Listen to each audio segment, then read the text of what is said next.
तो hello everyone, welcome to the revise pharma. और आज हम डिस्कस करने जा रहे हैं फार्माकोग्नोसी का पहला यूनिट एकदम इजी लैंग्वेज में। तो आप हमारे साथ बने रहिए और हम लोग यूनिट फर्स्ट को रिवाइज करेंगे। तो आज हम कवर करेंगे फार्माकोलॉजी का, उसका इंट्रोडक्शन और इसको डिस्कस करेंगे और उसके क्या क्या मतलब फीचर्स हैं, उसकी हिस्ट्री थोड़ा बहुत देखेंगे, यही सब देखेंगे और सिस्टम्स हैं कुछ। तो उन सब टर्म को हम लोग पढ़ेंगे। तो चलिए शुरू करते हैं। तो जैसे कि आप लोगों को हम बता दें कि जो फार्माकोग्नोसी होता है, ठीक है, फार्माकोग्नोसी कोग्नोसी, ठीक। तो इसका मतलब क्या होता है, ठीक है। तो देखिए, जो ये फार्मो लिखा है, फार्मो मतलब फार्माकोन, एक लैटिन वर्ड है फार्माकोन, ठीक, फार्माकोन। और ये जो लॉजी है, ठीक है, इसका सीधा सीधा मतलब होता है मतलब लॉजी नहीं, कोग्नोसी, जो नोसी है, इसका सीधा सीधा मतलब होता है नॉलेज, ठीक, ठीक है, नॉलेज या स्टडी, ठीक। और फार्माकोन का मतलब जानते हैं आप लोग, इतने दिन से पढ़ रहे हैं, इसका मतलब होता है ड्रग, ठीक। तो the study of the drug is known as pharmacognosy. अगर हम लोग इसका मतलब थोड़ा सा और सिस्टमेटिक ढंग से मतलब इसका डिफिनेशन जाने, तो यहाँ पे देखिए जैसे कि लिखा है कि फार्माकोग्नोसी का, देखिए इसका अगर डिफिनेशन लिखना हो, scientific and systematic study of structural, physical, chemical and biological character, characters of crude drug मतलब वही कच्चा ड्रग्स जो हम लोग मतलब डायरेक्टली ऑब्टेन करते हैं फ्रॉम द प्लांट, ठीक है, with history, cultivation and convection and preparation of the drug for market. कि मतलब जैसे कि कोई ड्रग्स हुआ, मान लीजिए अभी देखिए अफीम है, उसको देखिए, उसको बीज लगाने से ले करके उसका मतलब जैसे कि हम लोग जान रहे हैं अफीम नारकोटिक्स ड्रग है, ठीक। तो हम लोग उसका बीज लगाने से ले करके उसका दवा बन के मार्केट में जाने तक की जितनी भी स्टडी होती है वो फार्माकोग्नोसी के अंडर ही आती है, ठीक। तो आप लोग इसका इंपॉर्टेंस आप समझ सकते हैं कि दवा हमारे लिए कितना ज़रूरी क्यों है, ठीक। तो और मैं आपको बता दूं कि मतलब ये जो फार्माकोग्नोसी को फर्स्ट टाइम इंट्रोड्यूस किए थे वो सीए सिडलर थे, जो कि एक जर्मन साइंटिस्ट थे, ठीक है। उन्होंने 1815 में इसको इंट्रोड्यूस किया था। और अगर हम लोग इसके स्कोप की बात करें तो इसका स्कोप है, देखो क्या लिखा है यहाँ पे, improve and modernise cultivation of plant, मतलब प्लांट को नए तरीके से उसकी मतलब उसका कल्टीवेशन करना या न्यू टेक्नोलॉजी की हेल्प से उसका कल्टीवेशन करना विथ हाई प्रोडक्शन। तो यही सब इसके स्कोप्स हैं। और देखो यहाँ पे WHO जो एस्टिमेट किया है, 80% of population depend on the herbal medicine for their primary health care. आप समझ रहे हैं ना कितना इंपॉर्टेंट है, जो कि मतलब हर्बल ड्रग्स होते हैं। और फार्माकोग्नोसी का और एक अदर स्कोप है, ये देखो जैसे कि pharmacognosy help to improve plant chemistry, मतलब प्लांट की केमिस्ट्री, मतलब जैसे कि जो भी उसका फिजियोलॉजिकल प्रॉपर्टी है उसको इम्प्रूव करता है। और अगर हिस्ट्री की बात करें तो इसमें दो चार साइंटिस्ट हैं, जैसे कि हिपोक्रेट्स जो फादर ऑफ मेडिसिन के नाम से जाने जाते हैं, ठीक है, और एक ग्रीक साइंटिस्ट थे। और और क्या इन्होंने स्टडी की है मतलब ह्यूमन एनाटॉमी एंड फिजियोलॉजी। और एरिस्टोटल जो थे फादर ऑफ बायोलॉजी, जैसा कि आप लोग पहले भी पढ़े होंगे, ये ग्रीक फिलोसफर थे। इन्होंने एनिमल किंगडम में अपनी पढ़ाई की। और एक थे थियोफेरटस, जो कि फादर ऑफ बॉटनी के नाम से जाने जाते हैं। इन्होंने भी प्लांट किंगडम की स्टडी की।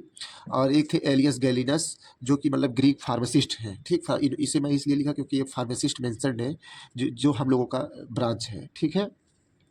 और सी एस सिडलर, अभी हमने आपको बताया, सी एस सिडलर जो कि जर्मन साइंटिस्ट थे, इन्होंने फर्स्ट टाइम मतलब इंट्रोड्यूस किया था फार्माकोग्नोसी इन 1885।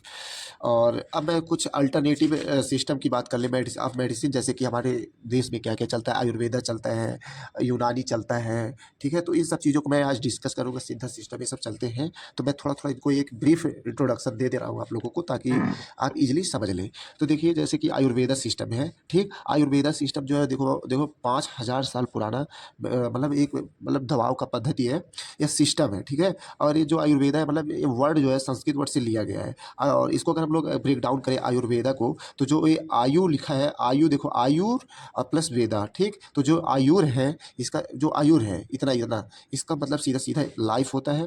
और वेदास का मतलब है टू गेन नॉलेज, ठीक, ये हो गया। और जैसा कि आयुर्वेदा से आप लोगों को पता ही है इजली कि मतलब क्या नाम है, कि आयुर्वेदा मतलब हर्बल चीज़ या नेचुरल चीज़। नेचुरल में क्या क्या आ जाएगा, प्लांट्स, मिनरल्स, ये सब आ जाएंगे। तो ये सब डायरेक्ट मतलब नेचुरली टोटल होता है, प्लांट्स, एनिमल्स सब आ जाएंगे इसमें, ठीक। तो यहाँ पे एक चरक, सविताबाई चरक, गिव और इंक्लूड थियरी ऑफ आयुर्वेदा, इन्होंने ही दिया था, ठीक। यहाँ Sushruta Samhita by Sushruta treatment of surgical in Ayurveda. तो ये सब टर्म्स को आप याद कर लीजिएगा, बहुत ज़्यादा इंपॉर्टेंट होगा और इंप्रेशन भी अच्छा बैठेगा। अब देखो थियरी एंड प्रिंसिपल अगर देख लिया जाए इसका, तो ये देखो त्रिगुणा, इसमें एक वर्ड है त्रिगुणा जिसका मतलब होता है गुड, एग्रेसिव एंड डलनेस, ठीक। और त्रिदोषा मतलब लिब्रिकेंट, रिस्पायरेशन एंड मेटाबॉलिज्म। पंचशिला जो कि therapeutical, active and substance, quality, quality of वीर and the end of product of digestive, actual effect of drug on body, ठीक। और एक है पंच महाभूता, इसका मतलब होता है अर्थ, मतलब पंच महाभूता में जो हमारे मतलब मिट्टी हो गया, पानी हो गया और बादल हो गया, आग हो गया, हवा हो गया, जो पांचों तत्व होते हैं वो है, ठीक, पंच महाभूता जिन्हें कहते हैं।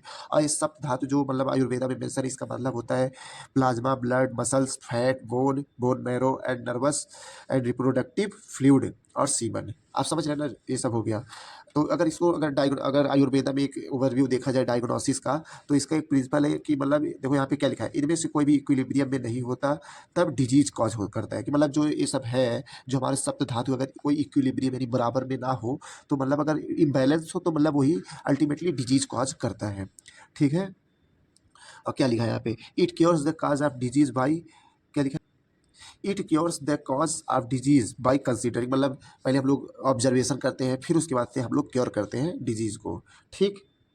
हैं मेंटल, फिजिकल एंड सोशल, पहले हम लोग उसको उसका मेंटली देखते हैं कि वो मेंटली क्या फेस कर रहा है, फिर उसके हम लोग फिजिकल ऑब्जर्वेशन करते हैं, फिर हम लोग थोड़ा इंट्रोडक्शन लेते हैं उसके सोशल और स्पिरिचुअल वेलफेयर, मतलब सोशली वो कैसा है, उसका बिहेवियर कैसा है, उसके आसपास का माहौल कैसा है, इन सब चीज़ों को देखते हुए हम लोग ट्रीटमेंट करते हैं। हम और अगर हम लोग फिजिकली देखा जाए तो उसका बॉडी कलर देखा जाएगा, टंग देखा जाएगा, नेल्स, आइज़ और पल्सेस देखा जाएगा, blood, urine and faecal matters मतलब इस क्राइटेरिया होते हैं जिनके थ्रू हम लोग देखते हैं। और अगर आयुर्वेदा में अगर हम लोग देखा जाए तो मतलब कुछ ट्रीटमेंट्स हैं, जैसे कि पंचकर्मा एक मतलब प्रिंसिपल है जिसमें जिसमें मतलब मसाज करते हैं बॉडी का, और स्टीम देते हैं, वॉमिट करवाते हैं, उनका एक्सपल्सन करवाते हैं और मेडिकेटेड एनिमियाज करवाते हैं, ठीक। ये सब ऐसे प्रोसेस हैं जिनके थ्रू मतलब हम लोग आयुर्वेदा में ट्रीटमेंट करते हैं। और एक सिस्टम है सिद्धा सिस्टम।